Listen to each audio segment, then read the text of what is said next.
नमस्कार। 8 जून को इंडिया गठबंधन का नेतृत्व दिल्ली में मिला। ये रहा उनको दिया हुआ मेरा भाषण। मैं चाहता हूँ ये आप भी सुनें। मैं आज यहाँ आप सभी का स्वागत करता हूँ। यहाँ आने के लिए धन्यवाद। कई साल पहले मेरी एक बहुत अच्छे दोस्त से बहस हो गई थी। मैंने उससे कहा कि तुम जो कर रहे हो वो अनफेयर है, और उसने मुझे जवाब दिया, दुनिया अनफेयर है, इसकी आदत डाल लो।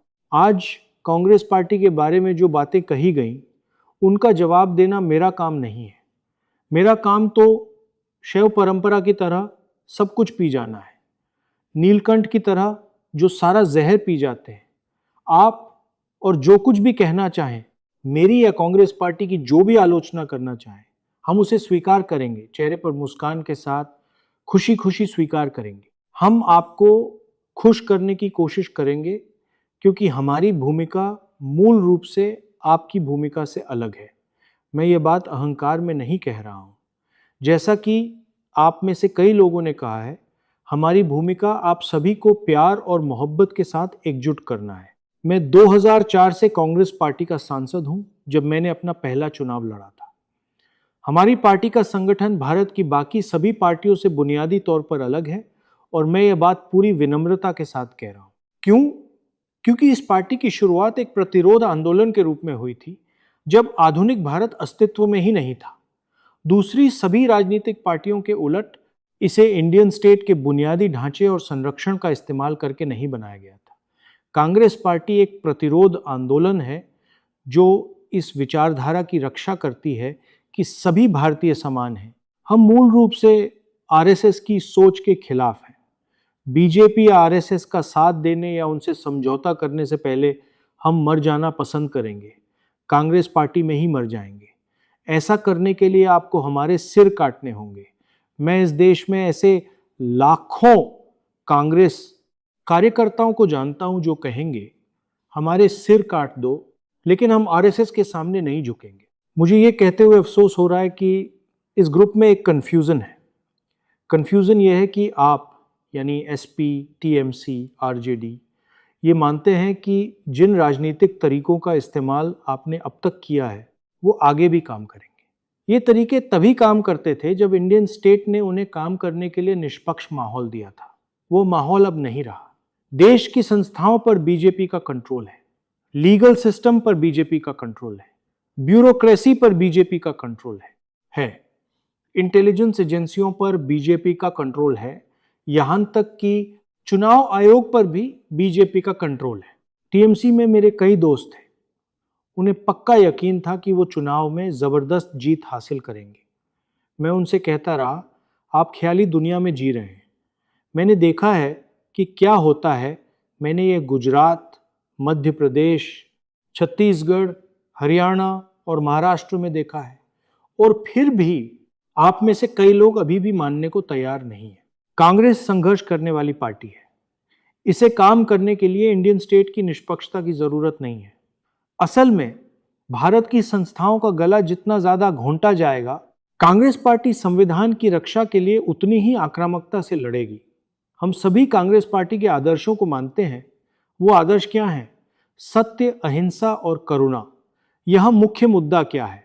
मुझे आपसे लड़ने में कोई दिलचस्पी नहीं है। अचानक उठकर यह कहना कि मैं आपसे लड़ने जा रहा हूं, किसी पागलपन जैसा होगा। क्योंकि आप हमारे सहयोगी हैं, हमारे दोस्त हैं, और हम आपसे मोहब्बत करते हैं। कृपया समझें, हमने 2024 का पिछला चुनाव जीता था। हम 2024 का चुनाव हारे नहीं थे। आप पूछते हैं कि नीतीश जी क्यों चले गए, तो इसकी वजह मैं नहीं था, नहीं कांग्रेस थी।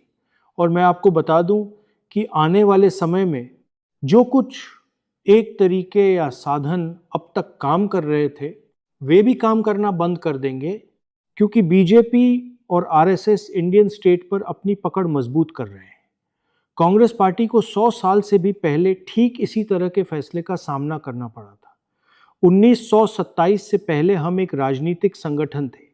जिस दिन गांधी जी ने कहा कि हमें आज़ादी चाहिए, उसी दिन हम एक प्रतिरोध आंदोलन बन गए।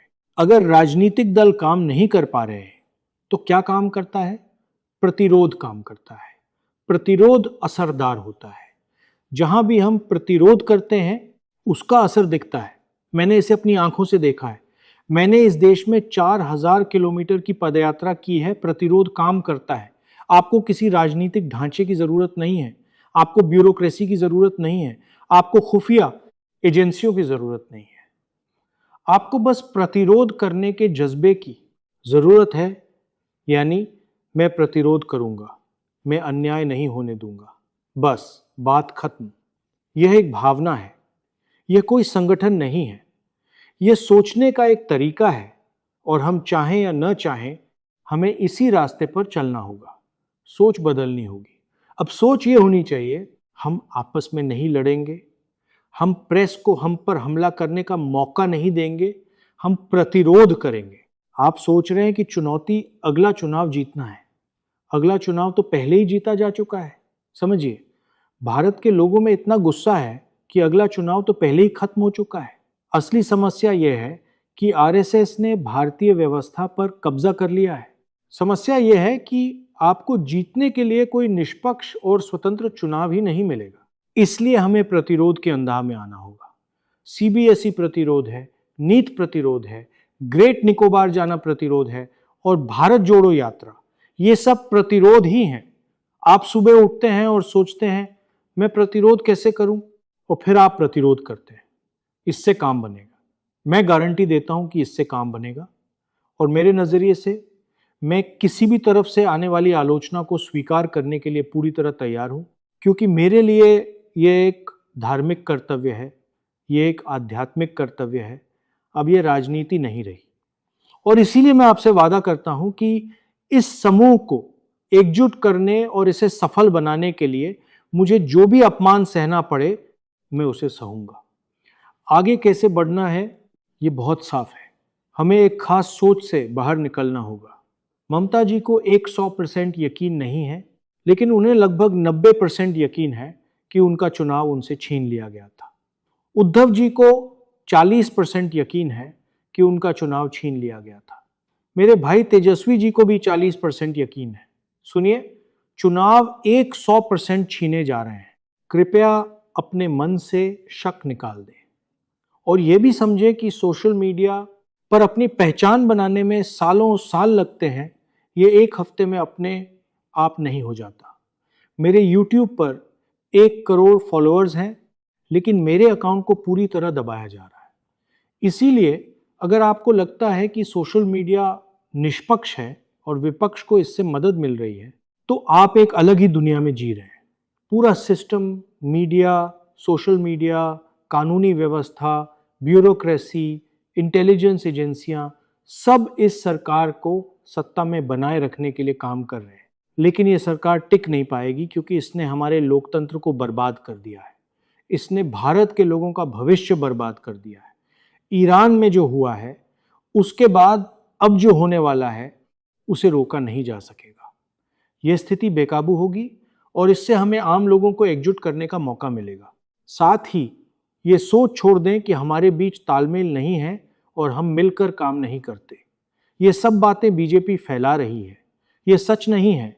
मुझे 100% यकीन है और मैं अभी डीएमके के लिए ये बात कह सकता हूँ, जब भारत की सोच की रक्षा करने की बात आएगी तो इस कमरे में मौजूद हर व्यक्ति साथ खड़ा होगा।